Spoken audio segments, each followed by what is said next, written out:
বছরের ৯ মাস ছিল পানি। বর্ষাকালে পিচ ঢালা পথের উপরে পানিতে ভেসে থাকত নৌকা। শিল্পাঞ্চল খ্যাত ফতুল্লার বুকে এ যেন ছিল এক বিশাল আকৃতির খাল। প্রকৃতপক্ষে এটা একটি আবাসিক এলাকা। পানির কারণে বিচ্ছিন্ন ছিল এ জনপদ। ২ বছরের মধ্যে সেখানে ম্যাজিক দেখালেন বিএনপি নেতা রিয়াদ চৌধুরী। কুরবানির সময়ে চরম দুর্ভোগ পোহাতে হতো এলাকাবাসীকে।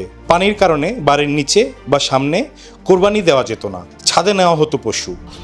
এমনকি মানুষের টিউবওয়েলে পানি ওই ময়লা পানি ঢুকে যেত, মানুষ খাবার মতো পানি থাকতো না। এবং বিশেষ করে এই কুরবানির সময় আমরা অনেক বছর অনেক সময় বর্ষা মৌসুমে যে ঈদগুলো হতো কুরবানির, আমরা বিশেষ করে এই আমাদের কুরবানিগুলিতে হয়েছে আমরা দূরে গিয়ে কিংবা বাড়ির ছাদে। পানি মারিয়ে চলতে চলতে হাজার হাজার মানুষের ছিল না বিশ্বাস। এলাকার বাড়িওয়ালারা ছিল অসহায়, কারণ ভাড়াটে থাকতো না। পানির মধ্যে বছরের পর বছর ঘর আর ফ্ল্যাট ছিল খালি, আত্মীয় স্বজন বাড়িতে আসতো না। এই যেন ছিল এক অভিশপ্ত এলাকা। নৌকা আসতো, এই নৌকা চলতো, নৌকা উঠে ওই যে রাস্তা দেখা যায়, এই পুরো এলাকাটা পানির নিচে থাকতো। নারায়ণগঞ্জের মধ্যে সবচেয়ে জলবদ্ধতা এলাকা ছিল এইটা। বিগত সময়ে রাজনীতিও কম হয়নি এই পানিবন্দীদের নিয়ে। পানিতে নেমে স্ট্যান্ডবাজি করতেন শামীম ওসমান। আমি যে বলেছি যদি পানি পরিষ্কার না হয় আমি পানিতে নেমে যাবো, গলা পর্যন্ত পানিতে বসে থাকবো যতক্ষণ পর্যন্ত পানি না আসে। কোনো স্ট্যান্ডবাজি করিনি। সেখানে বসানো হতো পাম্প, চলতো রাজনৈতিক তালবাহানা, কিন্তু প্রকৃতপক্ষে পানি সরানোর কেউ উদ্যোগ নেয়নি।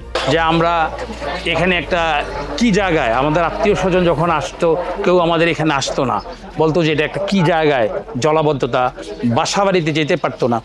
এটা আমাদের একটা অভিশপ্ত সমাজ ব্যবস্থার, সজাগতা সমাজ ব্যবস্থা না, এটা পানিবন্দিতে আমরা ছিলাম। কিন্তু 2024-এর 5ই আগস্টের পর যেন হঠাৎ করেই পরিবর্তন ঘটে। কৃত্রিম বন্যা দূর করতে মাঠে নামেন ফতুল্লা থানা বিএনপির সাংগঠনিক সম্পাদক রিয়াদ মোহাম্মদ চৌধুরী।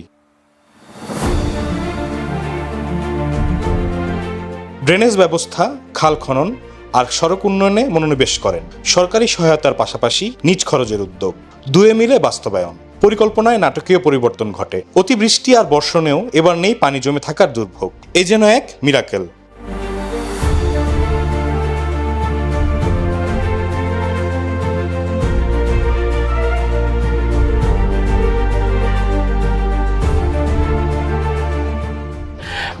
পাঁচ তারিখের পরে এই জলাবদ্ধতার জন্য রিয়াদ মোহাম্মদ চৌধুরী আপনার এই মোটরের ব্যবস্থা করে দিয়েছে, পানি যাতে পানিটা নিষ্কাশন হয়, এবং নিজ অর্থায়নে, সরকারের পাশাপাশি নিজ অর্থায়নে ড্রেনেজ ব্যবস্থা করছে।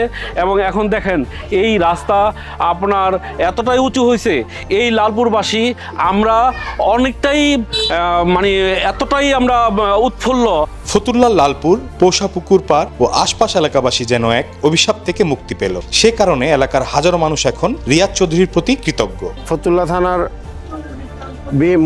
বিএনপির সাংগঠনিক সম্পাদক জনাব রিয়াদ মোহাম্মদ চৌধুরী ভাইয়ের সার্বিক তত্ত্বাবধানে ওনার একটা ভালো ভূমিকা ছিল। সেই ভূমিকার আদলেই আমাদের এই ফতুল্লা থেকে লালপুর পুকুর পাড় যে পুরো এরিয়াটা, রাস্তাটা উঁচা হওয়াতে আলহামদুলিল্লাহ আমাদের যে কতটুকু উপকার হয়েছে সেটার বলার ভাষা নেই।